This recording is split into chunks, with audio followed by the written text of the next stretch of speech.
Okay, we are here doing our lower body day. I know it's been, I don't know, 4 videos of upper body. So I figured I might as well do a lower body day. I guess nobody trains leg extensions, by the way, heavy. Also took me an embarrassingly long time to put this fucking band on. But they should probably make this peg a little longer because I definitely don't have the strongest legs. But I would like to train leg extensions somewhere in the 4 to 10 range. And it looks like a lot of plates, but really it's not. It's 6 plates, but if you add that up, it's only like, I don't know, 90, 180, 270. So I would imagine that leg extension should go a little heavier than that. Also, I hope I'm on frame. It seems kind of seems like the top of my head's gonna get cut off. But anyway, we're starting out with leg extensions to warm the knees up. So I'll probably move into a seated hamstring curl and then a squat pattern. And I'm really hoping we can go a little heavy on the squats today. I'm hoping my knees feel pretty good. So let's hit this and see how we feel today. It's going to be a good idea, or give me a good indicator of how this session's going to go. Oh,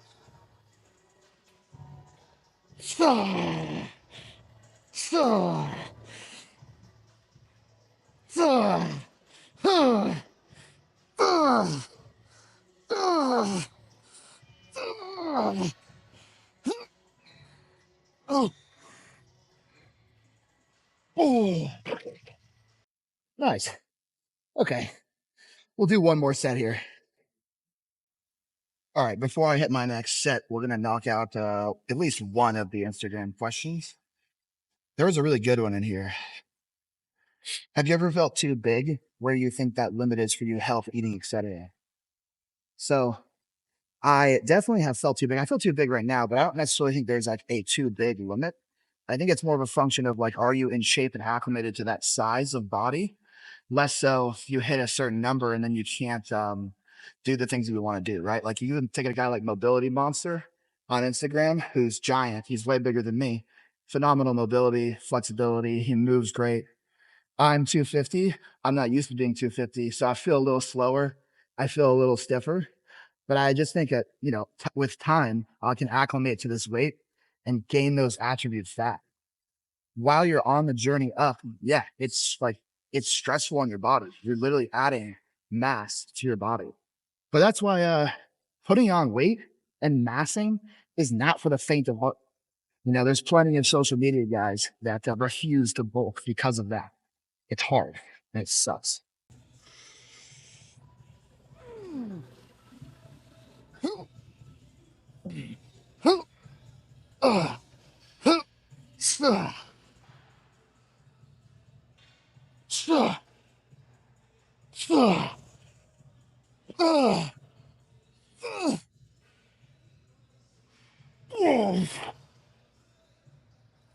I'm about to lose my band, so good timing. Okay, we're gonna do some hamstring curls. I wish this machine went a little bit heavier because this is definitely the best seated hamstring curl they have here. But unfortunately, it only goes with 175 pounds, which is crazy. So let me knock out another question before we get started, and then I'll talk about kind of why I'm doing this first before I go into my squats. So you'd really like to know how I did lower body lifting post surgery. So for me, I just identified the things that are dangerous for the particular surgery I got. So for my meniscus repair, that was any type of knee flexion, right? So for the first 6 weeks, I was in a brace. I couldn't do any lower body, anything. But I could, after 6 weeks, start walking. And I started doing the Stairmaster, which is light flexion, loading. And then I progressed in the same way that I would progress any lifting. I would just progressively load my knee. The first thing I started doing was leg extensions. Then I moved into hamstring curls, and now I'm slowly getting back into heavier squat patterns. I've been doing some squat patterns like hack squat, but I haven't really been pushing it because that's like the last frontier for me to conquer. We're about 5 months post surgery. So the guys that I've talked to, they were like, 8 or 9 months before they felt fully confident like a heavy squat. So I'm going to not push it like crazy, but I'm going to try to get that back. I'd say the two things you need to get back as soon as possible is mobility and strength, because those are the things that are actually going to protect your growth. All right, let's knock this set out.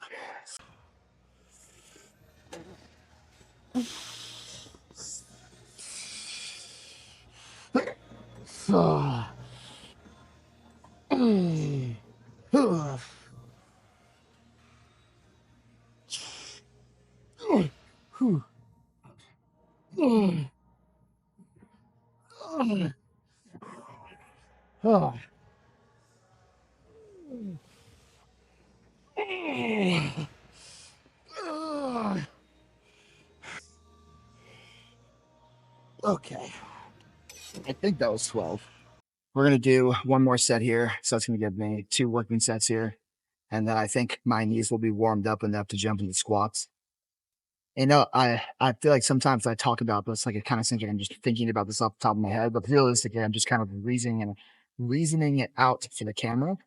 I have planned this training out already, like you should be as well, right? Like you shouldn't be coming into your sessions not knowing what you're going to do. One of the things I got a question on the other day was exercise order. Like you come in, you have hack squats programmed for your first exercise, and it's taken. Can you start somewhere else in that order? I would say yes and no. If you're super short on time, for sure. If you're not, just wait the extra 5 to 10 minutes. Holding exercise order as a variable, constant, helps you actually correctly measure progressive overload. Because if you do leg extensions before hack squat, it's going to take some reps, potentially weight, off of that working set. So I would say if you can, just jump into the next set or work in. Okay, let's go.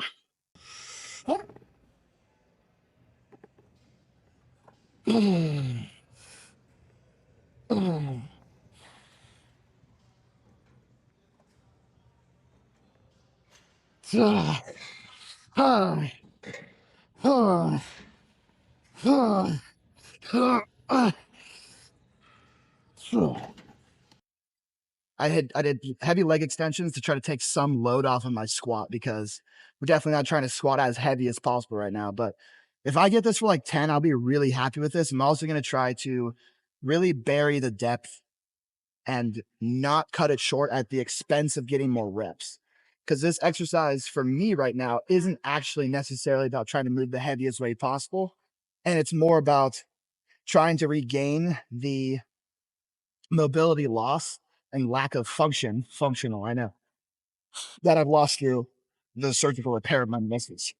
So I'll be really stoked if I get 10 really high quality reps. All right, let's do this.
That was fucking hard. And I definitely felt some tightness in my knee. Less so scary tightness, like from the actual injury, and more so just it's tight, which is okay. Feels good. I feel good. But that's the heaviest set of squats pattern I've done since the meniscus repair. So honestly, pretty stoked about that. I think this is going to be, I'll call it there for today. On the hack squat, I'll just do one set. But we got 10 high quality reps. I'm going to watch back the depth and see how well we did. I think I buried all of them. My heel came up a little bit on the third rep, and I felt a lot more pressure go into the knee. So that's honestly something I might work towards, is more like some sort of sissy squat to also help rebuild some of that high pressure on the knee, to inoculate myself to that more as well. Things that are potentially hazardous, if you build up a movement pattern from ground zero, something like a Jefferson curl, right? We're bending our spine completely. Max out on that in the first day, yeah, you're gonna get hurt. But start from ground zero and work out over time. It's really effective. So, yeah. All right. I think we're gonna do a heavy hinge now. Okay. We got one more set here. Hopefully these plates don't fall off because they were last time. But I'm gonna finish up these questions and then finish up this workout because I'm tired. I tried to do this on the Smith machine, and these Versa grips, like when I go to unrack it from the Smith machine, the clips are just clicking against the rack the whole time. So I'm just doing barbell rows or barbell rows, yeah. Barbell RDLs. Speaking of which, is there a benefit of doing a deficit RDL over a regular RDL? Yeah, range of motion. I would always lift at the maximum range of motion you possibly can. Free weights versus machines. I've covered that a million times. It doesn't matter. Do whichever one you want. Can I do the same upper lower twice a week? Yeah, you for sure can. It's just not as good as having a different set of exercises for your second part of the week. So you can, like anything else. Will it be the best method? No. All right, let's do this. I like to wear my belt a little higher for any hinging because I feel like it's more upper ab taxing. And then the opposite for squats, I wear my belt a little lower. All right, plates. Stay on the bar for me.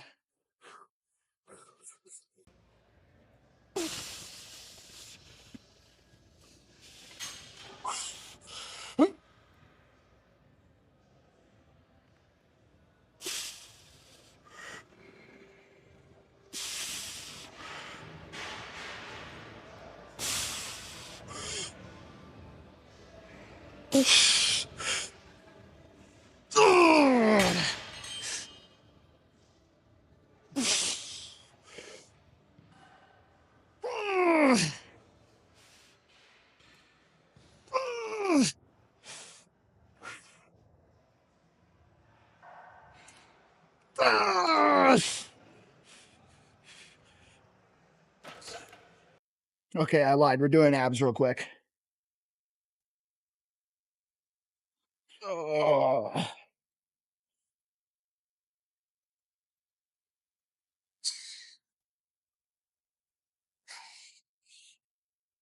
Oh. Oh. Oh.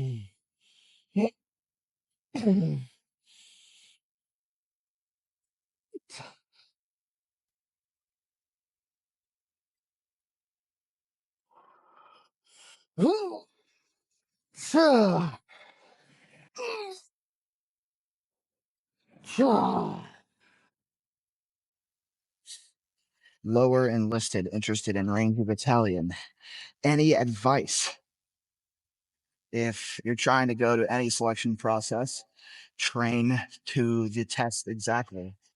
So for RASP, look up the things you need to do to pass RASP and do those things at the highest possible level. Merch, maybe one day. How yeah. If you don't want to answer this, I get it. How did you afford your lifestyle before you blew up? So when I got out of the Army, I had a bunch of money saved up, went to college, and I was both on the GI Bill, which paid my tuition and housing, and also on scholarship. So the college would, I'd have my, excuse me, so I'd have my tuition paid for by my scholarship, and then the GI Bill would pay me my scholarship, my tuition money, because I already had it paid off, and I had my housing paid for. So once again, I just saved a bunch of money. After college, I did that for 4 years, and then I worked through college, and then after I graduated, I moved to Austin. And I was only not working for like 9 months. It's really not that hard if you know how to manage your money. And I have investments and also VA disability. So combination of things. Not being an idiot, being intelligent with my money, and having taking advantage of the perks that I got through being in the military. All right, this is it. This is the end of the session. Then we're gonna go pose real quick and then call it a day. Oh,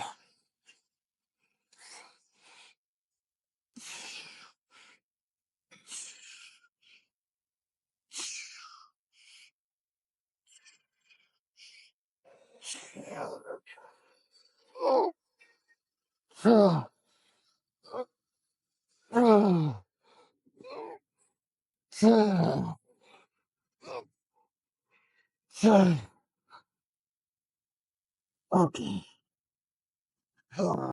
Okay, let's see how this leg day turned out. I know I fucking pumped. That's fine, boss.